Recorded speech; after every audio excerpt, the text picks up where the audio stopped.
National economy. Should Beatrice move her business here or not? GDP is the total market value of all final goods and services produced in a country within a year. It is measured using sectors. The 4 sectors are consumer spending, government, investment, and the net exports. As you can see, in 2010, the GDP growth was pretty steady.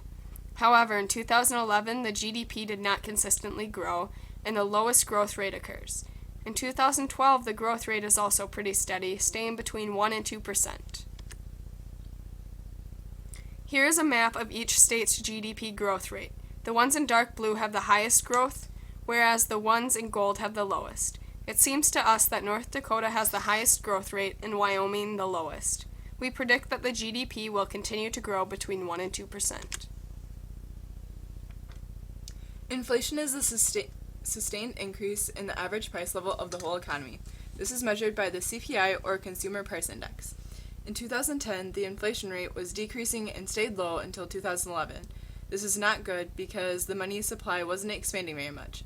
It got better in 2011 and 2012 because it steadily increased. Overall, the inflation rate has been healthy because it hasn't dropped too low or increased too quickly. We predict that it will continue along this healthy trend. Unemployment refers to people of working age who are actively seeking a job and currently do not have one. This is measured nationally and by state. It is also measured monthly, quarterly, and annually. This state map here shows the change in unemployment from October 2011 to October 2012. You can see that the unemployment rate increased the most in the Northeast and decreased the most in the West.